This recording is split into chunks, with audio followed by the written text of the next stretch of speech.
La matematică, astăzi ne vom ocupa de cu totul altceva. Azi nu mai facem adunări, scăderi. Astăzi învățăm un subiect, un lucru nou.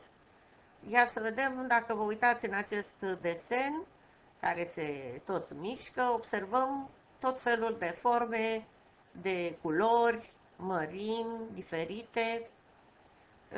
Ce sunt acestea? Hai să o lăsăm pe Lisa să vă spună. Lisa este o fetiță care vă explică acum despre ce este vorba.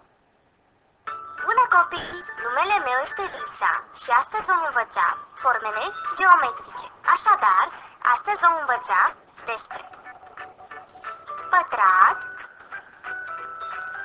dreptunghi, triunghi, cerc. Pătratul are 4 laturi la fel și 4 colțuri. Forma pătrată poate avea o pernă, un tablou sau ceasul din bucătărie. Dreptunghiul seamănă cu pătratul, doar că este mai lung.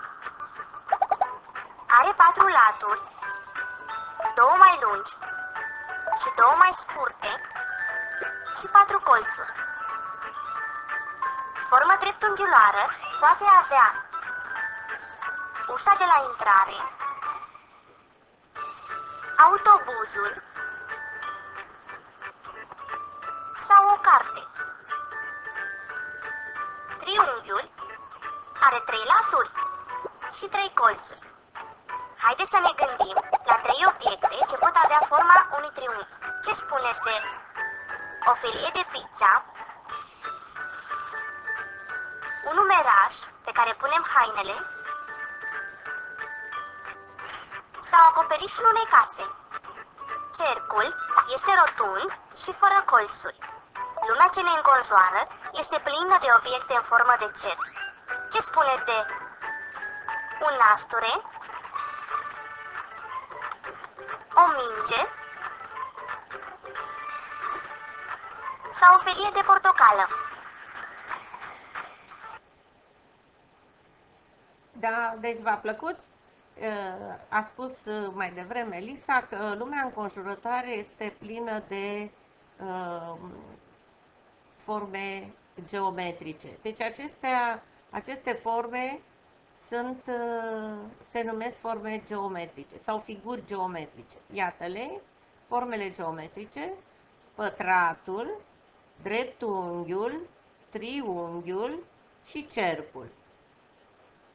Deci lumea înconjurătoare e plină de forme. Dacă ar fi să desenați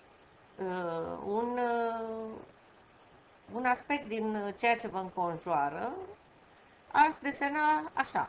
Iată, un brad în formă de triunghi, soarele cu ochi și gură, cu raze, iată, cercuri, triunghiuri mai ascuțite, dacă le vedeți, acoperișul casei, coșul de pe, sau hornul de pe casă, geamurile, ușa și așa mai departe.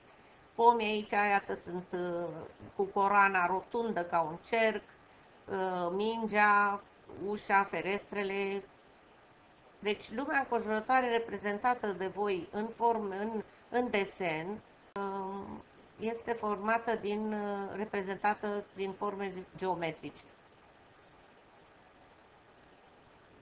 Figurile geometrice, iată-le și aici, da? Cerc, triunghi, pătrat, dreptunghi, da?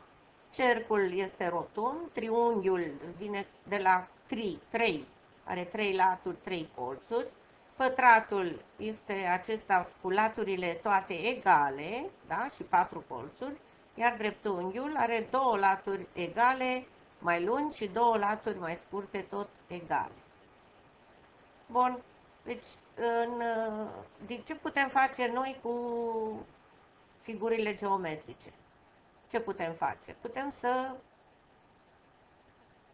alcătuim, iată, un om, o fetiță aici are și cercei cu o minge.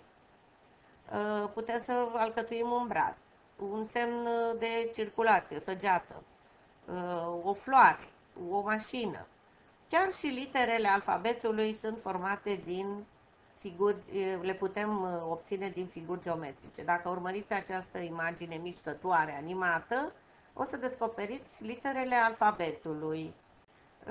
Iar voi va trebui să decupați din hârtie colorată și să alcătuiți un colaj cu aceste figuri geometrice, să obțineți ceva. Nu știu.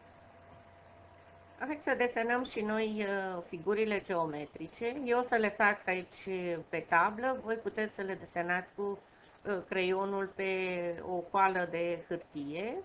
Da? Deci cercul, pentru a obține un cerc perfect, puneți un obiect care are o suprafață rotundă ca un cerc și trasați de jur împrejurul lui pentru a obține cercul. Puteți să-l și colorați, adică să umpleți cu culoare, da? De exemplu, să-l fac portocaliu. Hai să desenăm și pătratul. Da? Iată-l. Pătratul. Să-l dăm mai jos. Putem să-l facem și mai mare. Pătratul, nu uitați că are toate laturile egale. Da? Îl putem și colora.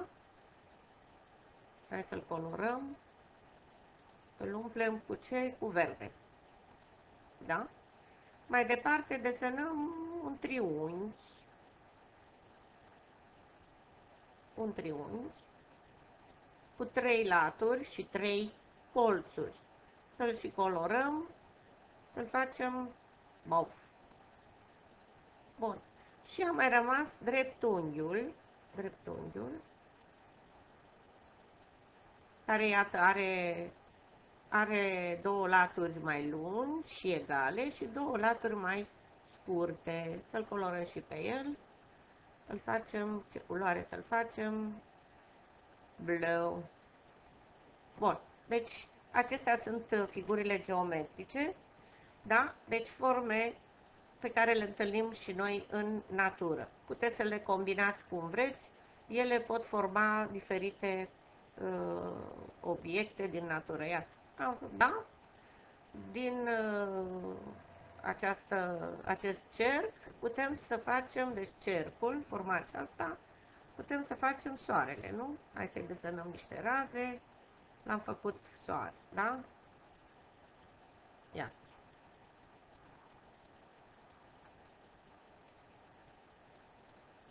Bun.